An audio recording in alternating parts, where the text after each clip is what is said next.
Hi, everyone. I'm Laura Adams, and you're listening to the Money Girl Podcast.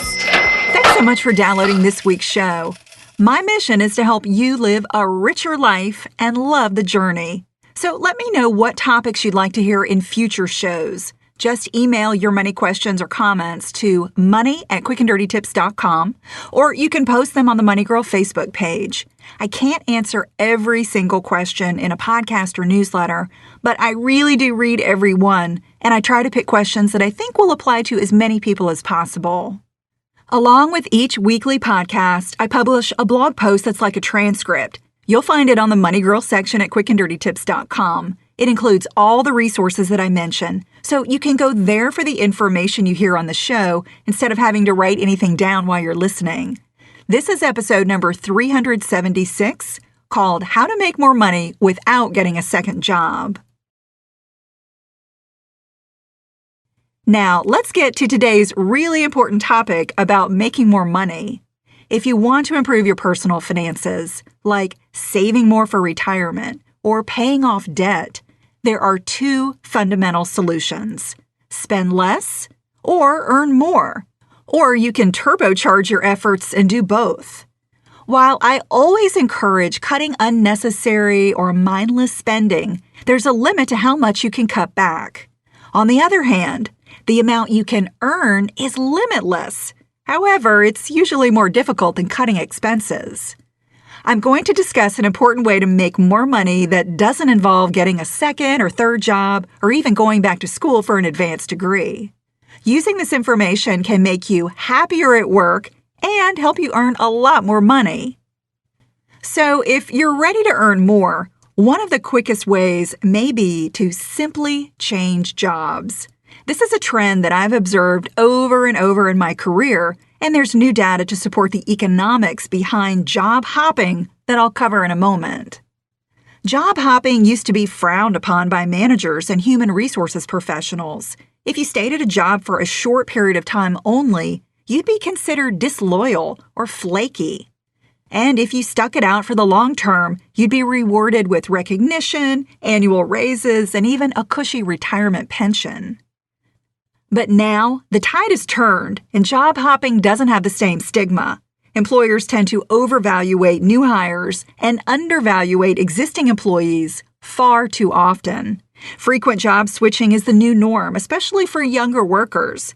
In fact, it may be seen as an indication of ambition or motivation. So, exactly how much does it mean to your bank account to switch jobs? Well, a recent study by ADP showed that changing jobs increases earnings an average of 5.3%, while those who stay with their employer see increases of just 0.7%. However, how much of a pay raise you'll receive from job hopping varies depending on your age. The study showed that workers aged 16 to 24 were the most likely to switch jobs and also saw a significant pay hike of 8%. Workers a little older, aged 25 to 34, switched less frequently, but saw a slightly higher wage increase of 8.3%. Workers aged 35 to 55 switched less frequently and showed a lower pay bump of 4.8%. And workers over 55 were the least likely to switch jobs and received the lowest increase of just 0.8%. This means job hopping pays off the most for millennials, about half as much for Gen X workers, and not much at all for baby boomers. A separate study showed that baby boomers are more satisfied with their compensation than younger workers, which may be one reason why older workers tend to stay put. If you're ready to increase your income, I'm going to give you 5 tips to get a job that pays more. Use these 5 tips to earn more money. Tip number 1, start networking. It's important to constantly be building your professional and personal network. Recruiters regularly use LinkedIn to find potential job candidates. So beef up your LinkedIn profile by highlighting the skills you want to be found for. Even if you really love your job, always be open to exploring new opportunities. If you end up with a job offer, you can always use it as leverage to get a raise with your current employer. Tip number 2, Leverage recruiters. Speaking of recruiters, you want to leverage their time, connections, and resources to find a new job without infringing on your current one. An employer typically pays a third-party recruiter either a flat fee or a percentage of your first year's salary. Tip number 3, consider relocating.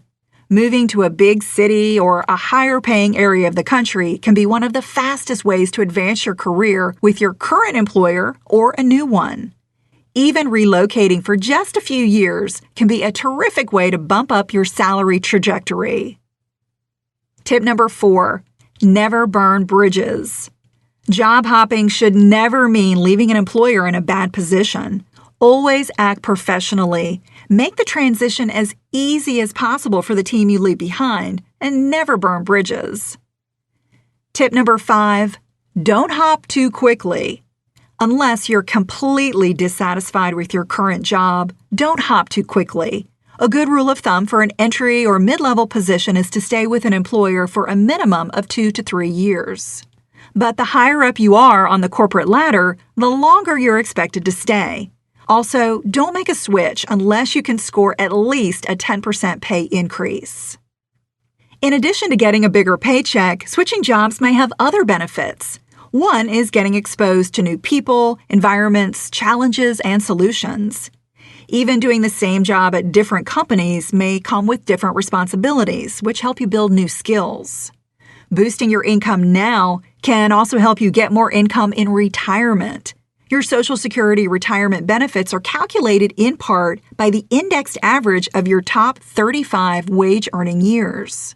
So, earning more annual income can help you qualify for higher benefits and give you more money to spend during retirement.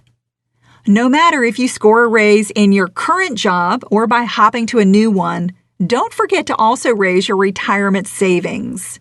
Invest a minimum of 10 to 15% of your gross income in a tax-advantaged account, such as an IRA or a workplace 401k, to build a healthy nest egg for retirement. For more money tips and advice, be sure to connect with me on social media. You'll find Money Girl on Facebook, Twitter, and Google+. My Twitter handle is @LauraAdams, LauraAdams with no space. And I'd also love for you to subscribe to the free Money Girl newsletter. The sign-up is at quickanddirtytips.com. I'm glad you're listening. Cha-ching! That's all for now, courtesy of Money Girl, your guide to a richer life.